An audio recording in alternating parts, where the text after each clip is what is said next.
It takes a lot for me to consider building an entire character around one single weapon. After all, why would you want to limit yourself in PvP to just one weapon? Well, there are few, very, very few weapons in the game that you would consider so good that you would base your whole character around it just to inch out as much damage as you can. And one of those weapons is, in my opinion, the Chaos Blade. This build is going to be a pure dexterity build that will completely try to maximize the effectiveness and the damage of this amazing katana. Now, in another video, I did say that the Uchi katana, which is the first katana you get in the game, is probably the best katana just because of its versatility and its ability to be added into any build. The Chaos Blade, since you can't infuse it or buff it, it is only useful in dexterity builds. But that being said, it is the better katana for those kinds of builds, quality and dexterity builds, of course. It deals more damage, it's longer, it has the same hold weapon art, which is absolutely incredible. And what's nice about this is you can also really try to maximize the damage simply by using something that's never really utilized or you never see really used or talked about, and that's the Flynn's ring. This was a staple ring in Dark Souls 2. It's been changed around a little bit for Dark Souls 3, but it's something that I'm going to try to use to maximize my damage, because if you're going to make a build around a katana, you're going to focus on your agility. You're going to want to be rolling fast. You want to be recovering your stamina quickly. You want to be able to rush down your opponent, go in for pokes, avoid trades, just whittle down your opponent, frustrate them make mistakes, and just absolutely dominate them. And you're going to see that if you watch our PvP video, which I will link on the right hand side of the screen there, so go ahead and click that if you want to be taken right to the PvP. But if you want to see how good this build can be, then just watch the rest of this video. We'll talk about why it's good and how our stat allocation breaks down. So to start things off, we're going with 40 health. That brings us up to 1821 HP with the life ring plus 3 and the Ring of Favor. Now, of course, if we get hit or we hit opponents enough with the Chaos Blade, if they're trying to hide behind a shield, we do lose 15 HP or maybe a little bit more every time we do swing with the Chaos Blade. And this includes phantom hits. And by phantom hits, I mean that when you seemingly hit an enemy, but they roll away, so you don't actually do damage to them, even though the game shows like the blood animation that you hit them, you will still take the damage yourself. However, we have the Blessed Fist weapon that gives us plus 3 HP every 1.5 seconds. If our HP drops below, let's say 1600, we easily swap out the life ring for the Sun Princess ring, and we start regaining HP, 2 HP per second. So we're gaining 5 HP more or less every 1.5 seconds, more or less around there. And that can counteract the HP loss from using the Chaos Blade, as well as really help us in the neutral game just recover health as we're waiting for opponents to make mistakes and stuff as well, or making opponents come in on us.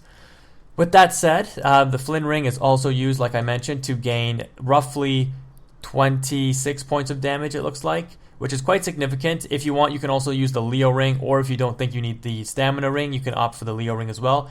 And with the Leo ring, the 10% counter damage would bump up your weapon damage another 47, more or less, dealing over 500 points of damage per hit on the Chaos Blade. Absolutely devastating for a fast weapon like this. The rest of the stats are attunements at the default of 10. That's what you start off with as the knight. Same with intelligence, faith, and luck. We left all of those alone. Our endurance, we've maxed out at 40 because with the Ring of Favor plus 2, that bumps up our stamina to 177 points. So we have the ability to keep our opponent rushed down, keep them under pressure, keep them from dictating the pace of the match themselves, and we can force mistakes from them. Our vitality, we've leveled up to 23 just so that we can have a little bit more defense, but also a little bit more equip load just in case we needed to switch out our weapons or have something in our offhand. Very, very unlikely, but just in case, we can keep under that 30% weight load so we can still have the far-reaching roll, the extra invincibility frame, and whatnot. Our strength, just at 16, since the Chaos Blade only gets E-scaling from strength, it's not really worth leveling it up past what's the minimum requirement. I don't even think we gain 1 point of AR for each strength that we level up after we hit 16 if we're at 60 dexterity, which is, again, the next point on the list there. You can see dexterity. Basically, the soft cap is around 40, and then you gain around 1 to 2 points of AR per point between 40 and 60 dexterity. At 60, that's where you that's like the hard cap, I guess you can say. You don't really gain points in AR after that, and your strength won't really gain points in AR after that as well. So we pretty much try to maximize the damage for the Chaos Blade. Here we're sitting at 470. Again, if you wanted, you can also opt out the life ring or the stamina ring for the Leo ring and deal some extra damage on those running R1s. Now, what makes the Chaos Blade so good? Like I mentioned earlier, the length of the blade itself, very, very long. Not as long as the washing pole, but also not as slow as the washing pole. It's very, very fast, just like the Uchi Katana, but it's just a little bit longer. As a result, the weapon art reaches further, is able to catch rolls a little bit easier. It doesn't really affect the parry animation, I don't believe, but the R1, the L2 into R1 definitely can catch rolls, angled rolls, stuff like that, a little bit easier than the Uchi Katana can. That being said, the main things you're going to do with this katana, and I know it may seem lame to some people, but you're not going to try to go in and force trades. You're not going to go in and try to combo people.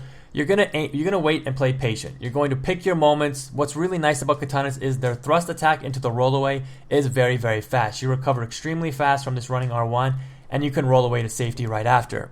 This avoids having to trade with hyper armor. This avoids you getting into a contested battle with like a greatsword or a glaive or any other medium-sized weapon that might have a little bit of hyper armor or that's a little bit slower to come out. You're not going to get hit by that. If you can spot the startup animation of an attack or get in for a quick poke and roll away before the enemy's attack even starts up, you're going to be dishing out pokes here and there and whittling the opponent down, likely frustrating them and just absolutely devastating them. You can pull off flawless victories with this build so easily. And that's why your armor set is so lightweight, because your plan is not to get hit. You still have a bit of defense at 140 points of defense, but you don't need heavy absorption because, again, we're focusing on low equip load so that we can use the Flynn ring, and the whole philosophy is we're not going to get hit. If we do get hit, we can survive probably 3, maybe 4 hits from a large weapon. Not too bad, but because our weapon does a lot of damage, we don't need that many hits either in order to finish the opponent off. Now, don't get me wrong, the R1 moveset does have its uses. When enemies are coming in towards you, you can throw this out. If they're rolling around you, you can throw this out and catch them. If enemies don't have a lot of poise, if you catch their roll, they will be staggered out of their roll and you will be able to combo them. If they do have a lot of poise, just do one R1 if you catch them and you notice you didn't stagger them. Roll away, don't contest it, stay safe. That is the main purpose of this build. And it is extremely, extremely effective, again, as you guys will see if you watch the PvP video. So if you want a really pure dex build, if you want to utilize the Chaos Blade in the most effective manner, I do believe that this is the best build for it. And don't take my word for it, just go check out the PvP. You're going to see us absolutely just dominate in the Pontiff area. It's extremely, extremely good. And if you just want to win duels and just rack up a bunch of Pale Tongues or whatever it might be, or invasions, this is the build. It's going to do some work. So let me know what you guys think. Thank you so much for watching. Please subscribe to the channel if you enjoyed, and check the channel for more Dark Souls 3 content, builds, weapon analysis, all that good stuff. And please drop a like on the video if you did enjoy it. It really goes a long way and I would really appreciate it. Thank you so much for watching though, guys. That is it. Quantum is out.